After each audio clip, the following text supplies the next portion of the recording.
and good afternoon. My name is Steve Moak, and this is the Unlicensed Counselor. A beautiful, hot day here in Scottsdale, Arizona. All that nice things I said about this city those last couple episodes, forget it. It's terrible here right now. It's a billion degrees. But hey, you know what? Still some gratitude to be found in my life. Grateful to be here. Grateful for nice little couple days away. Went on a little trip with the family as well too. And I don't know if you heard 2 episodes ago, we did an episode on kind of traveling with your family. So hopefully everybody got some good advice, some nuggets. Maybe put a couple of those into play while we were out there traveling with your family. Hopefully it was successful. Maybe it helped a little bit. I know it can be a little bit challenging from time to time, but I will say I put those into play in my own life and traveling with my family. And you know what? It worked.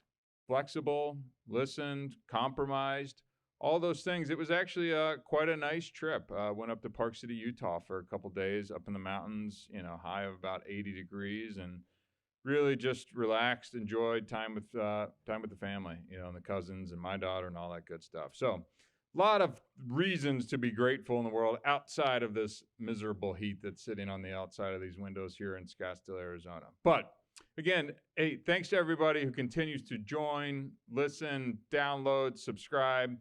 Follow us at The Unlicensed Counselor on Instagram, or getting ready to start a new batch of content that we're going to be putting up as well, too. Saw the numbers come in again. We continue to go up. Big thanks to everybody that's kind of sending this to a friend or has shown interest or continues to download.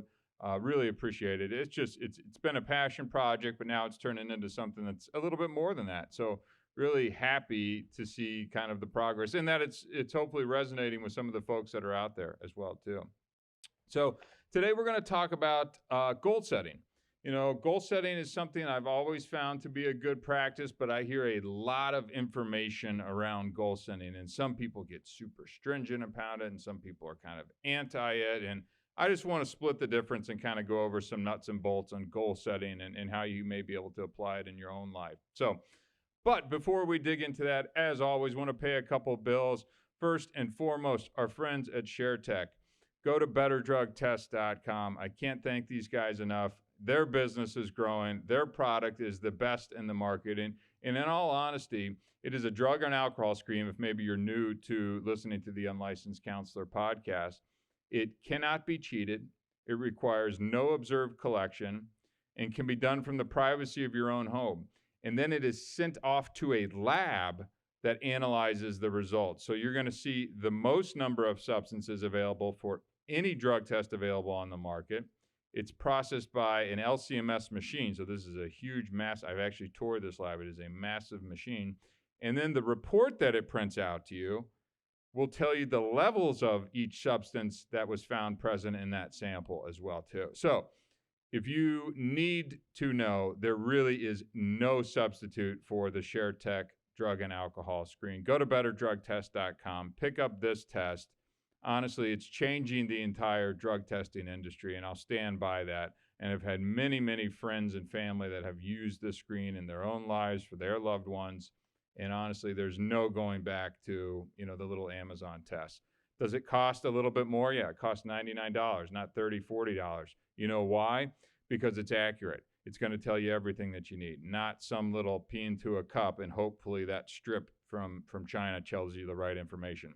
We're on a whole different playing field. So big thanks to them for being our initial sponsor and continuing to be our sponsor as well too. Next up, our friends at Easy Sheets. Go to easysheets.club, the most fun subscription you can sign up for. And probably, I'm going to go out on a limb here and say, maybe the most used subscription that you can have, right? I mean, let's figure you sleep on your sheets 8 hours a day, right? We professionally clean, press, and ship them right to your front door. You pick any sheet from our selection that you like. You and your loved one are really going to be thankful for this subscription as well, too. And by the way, this subscription starts at $50 a month. If you want to do more, you can increase it and have it come every 2 weeks if you'd like. You can switch out the sheets if you want to. There's a million different ways to take advantage of the Easy Sheets subscription. Highly encouraging. As always, I talk about Kerry Loha, White, Bamboo, Boom. You'll thank me later. It's like sleeping at a resort. go to easysheets.club, spend the $50, do yourself a favor. Your whoever's sleeping next to you is going to thank you as well, too. And obviously, want to go ahead and plug myself, the Unlicensed Counselor, as well, too. Go to theunlicensedcounselor.com. I do one-on-one appointments, counseling with folks as well, too. You've heard my points of view. You hear that I like to take things head on with a little bit more direct approach to counseling than kind of what counseling has turned into. It was one of the reasons I started this podcast, is it became just talk, right? And really my approach, philosophy, what I want to do, how I want to be of help or value to you is solution-focused counseling. What I do when I get on the microphone here is talk directly to the point. I like take-home value. I like take action steps that you can listen today, put into play that day, and see if it makes a difference. If that makes sense to you, if maybe you've gone to other counselors and therapists and you've kind of talked in circles, or maybe you just aren't getting better at the rate that you would like to, certainly would love to spend a little bit more time. Go to theunlicenskedcounselor.com and you can book a little bit of time. So, okay, good stuff. I'm not going to plug Stitch Fix anymore. They haven't responded back to me yet with any of those free boxes of clothes that I've been looking for, but I'm keeping my eye on you. Okay, back to the topic at hand. So setting goals, right? Now, I don't know when setting goals kind of became some almost controversial at times.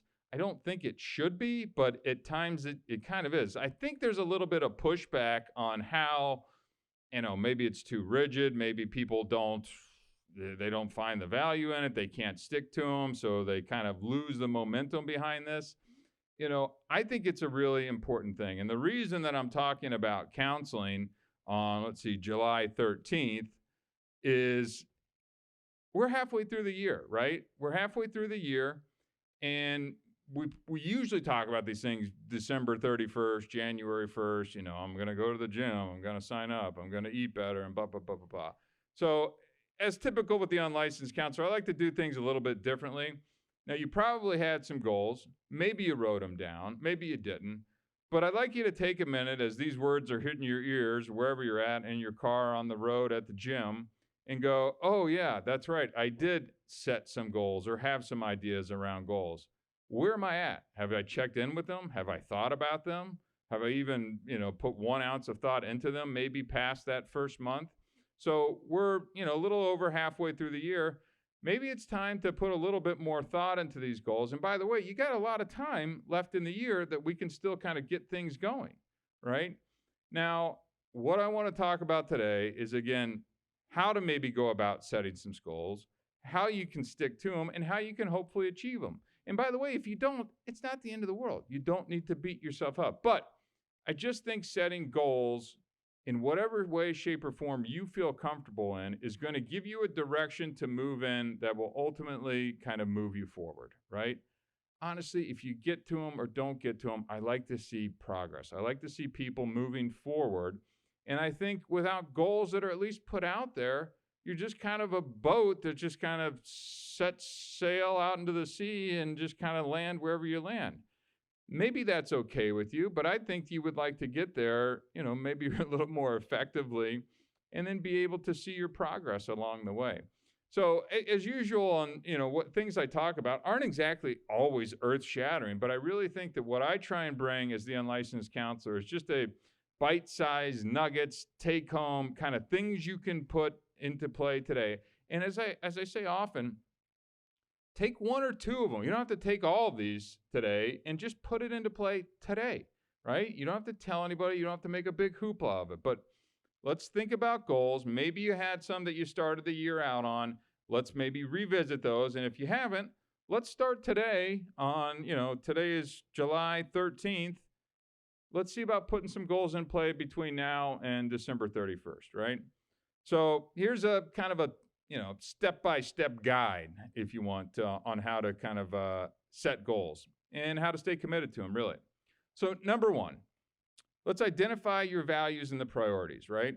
So let's take a minute and think or reflect on what matters the most to you, what areas of your life you want to improve on.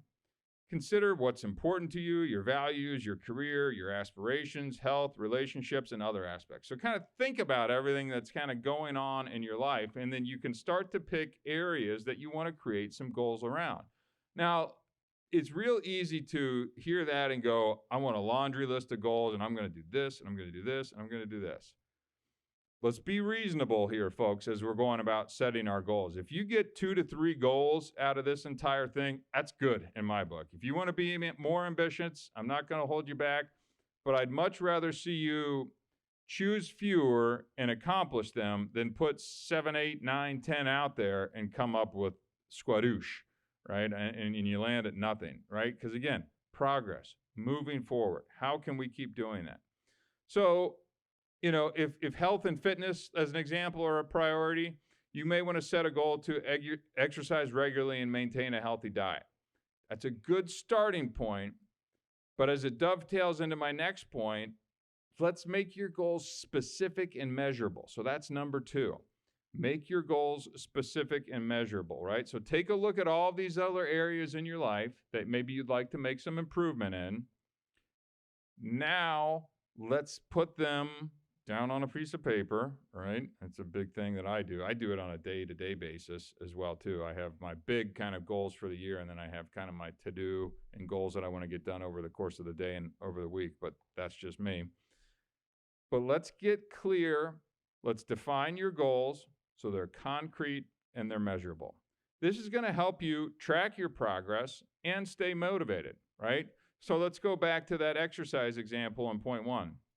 Instead of I want to exercise more, let's say I want to go to the gym 3 times a week and jog for 30 minutes each time, right?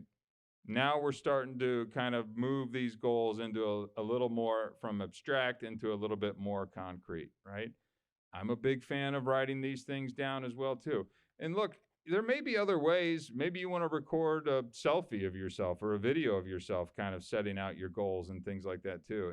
Technology plays a big thing in our world today, and maybe there's more fun ways that you can kind of measure yourself or stay engaged or root yourself on along the way. Whatever it is, I say go for it. But let's identify the areas. Let's make them specific and measurable. And let's not go overboard on too many of these things. And let's make sure that they're realistic and attainable, which I'll get to here in just a minute as well, too. But number 3, let's break the goals into smaller and much more manageable tasks, right? So divide your goals into smaller tasks or steps that are achievable. And what this is going to do is going to make your goals seem much less overwhelming and easier to kind of tackle, especially early on, right? Putting huge monumental kind of goals in front of you on day 1, it's just like, you're like staring up at the top of a mountain going, how the hell am I ever going to get there? When you look at it as just one foot after the other, a 1,000-mile journey begins with a single step kind of thing, right? You're much more able to A, get started, and B, you're going to pick up momentum along the way as well, too. So here's an example for you. Let's say your goal is to read 12 books in a year, right? Maybe that could sound like a lot. Another way of doing it, let's just read 1 book a month, right?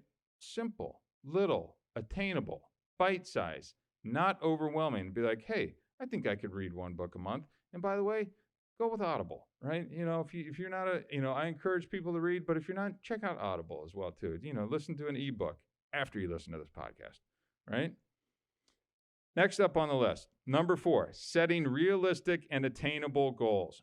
This may be the most important one on how to do this, because I've met with a lot of people, and I've had people work with me on setting goals, and I've had some people who are really ambitious and rigorous on their goal setting, and some may say militant. Not gonna say that it was my father, but maybe have been that way. Maybe some of you grew up with folks that are that way as well, too. And look, and it works for a lot of people, so I understand kind of the emphasis behind it. I'm making fun of it a little bit, but it can be a little rigid at times. And I think taking them seriously is good, but let's not beat ourselves up by setting goals that, from day 1, you're just not going to get to, right? So we got to make sure that we're setting them realistic and attainable. So I want these goals to be within a reasonable time frame. I don't want them to be overly ambitious. I don't want them to be unachievable, because that's just going to lead you to frustration and discouragement, right? Like I've seen this even in business goal setting and things like that. And they're like, I want to do $1 million in revenue this year. Well, I'm like, Okay, well, you did, 50 grand last year. How do you expect to, 100x or whatever the number is, your revenue? So you got to make sure that you're being smart about this. You're not getting looped into just some hoopla about I'd really like to pie in the sky this thing. Make it reasonable and make it so that you can hit your goal, right? These should be hittable, right? These should be hittable. So, back to the exercise example. Let's say you don't currently exercise at all. It may be unrealistic to aim for running a marathon within a month, right? So, you don't run right now and I want to do a marathon. Cool. I encourage everyone to run a marathon, truthfully. I just think the build up, the discipline that it takes to kind of get you there is significant. The sense of accomplishment when you cross that finish line is just awesome. And you'll always have that kind of as a way to just, if it's not bragging to others, but just feeling that confidence that came that you set out and did that. It's a really hard thing that most people can't do. That's 26.2 miles. But let's say, okay, let's go with a 5K. A 5K is 3.1 miles, right? So now you've taken a goal, you've broken it down specific into smaller and a much more manageable task. Now, I think that's a great way to kind of start to get into this goal setting process. Start with smaller milestones and work your way up from there. And you'll kind of build some momentum as you get going. And once you see kind of what you're capable of doing as well, too, I think that's only going to give you kind of the confidence to keep going in a lot of this as well, too. I've seen that in weightlifting. Weightlifting is a really interesting study in kind of the human brain, in my opinion. You can go to the gym 4 or 5 times a week and not see barely any improvement for a month, maybe even 2. And then all of a sudden, with that consistent discipline and kind of that delayed gratification that comes along with this, month 3, month 4, you're going, oh, well, that's kind of cool. Wow, I'm lifting a heavier weight, or that shirt's a little tighter, or I'm looking the abs, or the whatever it is. Like it's really a neat thing when you commit to it and you have these goals, and then you start to see the benefits that come along with that. So just another small example on the exercise thing as well, too. Number 5, let's create some timelines or a deadline that is attached to these goals as well, too. And by the way, a lot of this can be used for business as well, too. I've been in a lot of business goal setting meetings. Some are done really well and some are done haphazardly. And, I think ones that kind of take a much more structured and formal approach to this tend to do better, and then tracking them over time as well, too. But putting a timeline or a deadline to this. Assign a timeline or a deadline to each of these goals, right? I want to do this by this at X and Y. And then keep on track. You're going to have to revisit this. When I was young, I ran track and field, and I'd have like times I had them on my mirror just in my bathroom that I wanted to hit. So I would be looking at them on a regular basis. I'm not saying you have to do that, but maybe they could be in your phone. Maybe you have a reminder that pops up in your calendar once a month that you can just pull those up and go, where am I at? Am I making progress? Am I behind or ahead? And maybe you need to adjust those as you go forward too. Again, they're your goals, right? Don't do it for somebody else. If you need to adjust them as you go, that's okay. But putting timelines and deadlines on this is going to kind of keep some momentum behind this. It adds a sense of urgency, and it's going to help you stay focused and committed to whatever that goal is as well, too. Right? So back to the running thing as well. So you want to set a deadline to accomplish the goal of running your 5K within 3 months, right? That's good. 3.1 miles. Runner in me says you could do it a little bit sooner, but that's okay. If that's your pace, that's your pace. They're your goals, not my goals, right? And remember that, right? I'm even going against my own stuff. So remember that. Do it however you need to do it. Number 6, and I touched on this one already, is write down your goals, right? Write them down. Write them down is maybe a boomer way of doing it. Record yourself now, right? Make a TikTok, record your video, do a daily check-in. I mean, have some fun with it. They're yours. You don't have to share that publicly if you don't want to. But putting your goals in writing makes them more tangible, and it helps you remember things, right? When that pen to paper, the brain to pen to paper connection, I don't know what it is. I don't know the psychology behind it, but it works, right? Use a journal, use a digital note, use a goal-setting app. Somehow document your goals and write them down so that A, you know exactly what they are. B, you can pull them up and reflect on it and then see how you're doing against your timeline as well. So you can put down your exercise goals, the frequency, the duration, and the deadlines attached to them, right? You know, I think people still use journals. I think people use their notes on their phone quite a bit as well too. Whatever it is that gets you going in this direction, I'm totally, totally fine with. But number 7 along these lines is develop an action plan, right? Outline the specific actions you need to take to achieve your goals. Break down each goal into actionable steps and identify possible obstacles, right? The possible obstacle part of this is interesting as well too. Is like, what could happen on my exercise journey? I might get hurt or something like that. Oh, well, there's going to be the holidays and I've got some work travel that I've got to do. So kind of factoring in, so it's almost you're putting the goal out there and you're backing into it a little bit and kind of making sure that you've thought it through, so that as you're putting together your goals, you're making sure you're accounting for all of these things, right? Pretty straightforward stuff, but I really do think the action plan is an important step in this entire process. How am I going to get this all done? Do I need to get up at 5 o'clock in the morning to do it? Well, I'm not a morning person. Well, maybe that's not the best way to tackle this goal then. You're going to need to block out 6:30 at night to 7:30 at night to go to the gym or go for a run or go for a hike or whatever it is. I keep referring to exercise, but again, these can be along relationships, these can be work, these can be financial, and they can be fun as well too. Hey, I want to take my family to, Maui for 2 weeks, right? There's a goal, right? Or I want to be able to, visit 3 continents or visit all 63 national parks across the country or every baseball stadium in the country. I don't care what it is. Have some fun with your goals. Don't be so stifling and rigid with them. Be creative. Have some that are financial, have some that are personal, have some that are fun, have some that are family. Maybe there's religious, whatever it is, put it all down.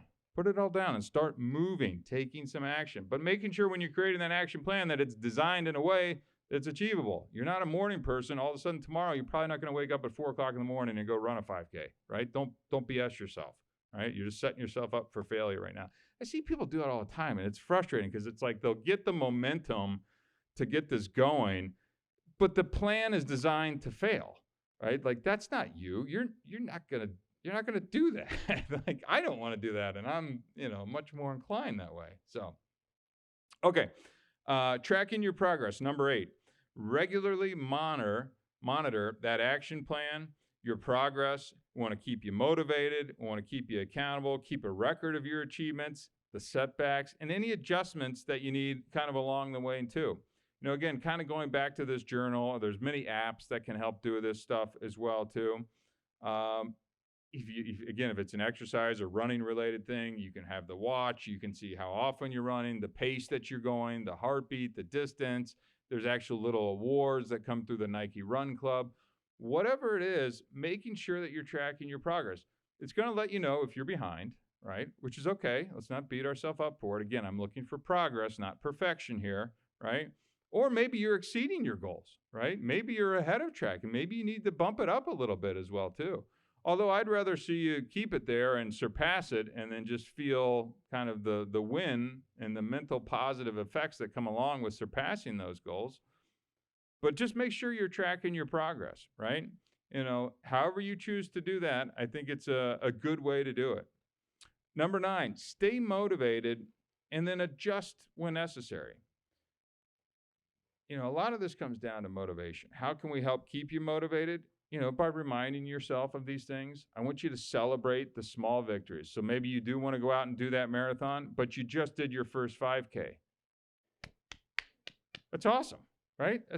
Most people aren't waking up every day or on the weekends, at 5 o'clock in the morning to drive out somewhere to go run a 5K at 3.1 miles. I don't care what your time is. You got up and you did it. You checked off a milestone along your goal-setting journey. Make sure that you're celebrating that. Go out for the brunch, have a mimosa, whatever the heck it is that you do to enjoy yourself. Stay motivated. Keep the motivation high and going, right? Be flexible. Vacation's going to come up. You're going to get sick. You may get injured. You may be going through personal stuff. You may get fired, divorced, the kids, school. I mean, a million things are going to come up along the way. Understand that is life. It is a roller coaster at all times, right? But find a way to kind of stick to what you're doing. Keep your motivation high and celebrate the little stuff along the way and understand that things are going to interrupt us, right? And you just don't beat yourself up. You got to be able to kind of ride those peaks and valleys out, right? Number 10, a good way to do this is by seeking some support and accountability as well, too, right? So if you have somebody that maybe you exercise with, share your goals with them, right? Somebody that you trust, right? Share your goals, a friend, a family, a mentor. Their support and accountability can help you stay on track, by being able to be like, hey, you know what? I do this in my own personal life. So again, this isn't, the unlicensed counselor just out here preaching. I have a running buddy and a lifting buddy that we text each other every day. Did you get your lift in? Did you get your run in? How far did you go? How fast did you go? Did you do this? Did you do that? And we're constantly on. Now, we kind of bust each other's chops a little bit. That's as guys sometimes do. But I enjoy that. And he gets on me and I get on him. I was in Park City and I ran a race up in the mountains this weekend. He was sitting on his butt and I let him know about it multiple times, right? Not necessarily always the nicest way. But you know what? That's the way our dynamic is. And that works for me. So, we didn't sit down and have like, you are my formal accountability partner, Chris. No, he's my buddy. And, this is a way that we kind of push each other as well, too. We've run a ton of races around town. He's beat me a couple times. I've beat him a couple times. And we have fun with it, but we're constantly kind of pushing each other to do better, right? Not in a formal way, but it helps. It makes it fun. We have same fitness goals. We work out at the same gym together. It's just a little bit more fun that way. And if one of us starts to slide a little bit, you'll get a little ribbing from the other one that can maybe nudge you back on track. A little more of a shove than a nudge in our case, but do whatever suits you, right? Last but not least, number 11, review and revise these goals, right? You got to be looking at these goals on a semi-regular basis. Me in high school having things on my bathroom mirror kind of taped up there. I don't think that you necessarily have to do that. If you want to do something like that, by all means.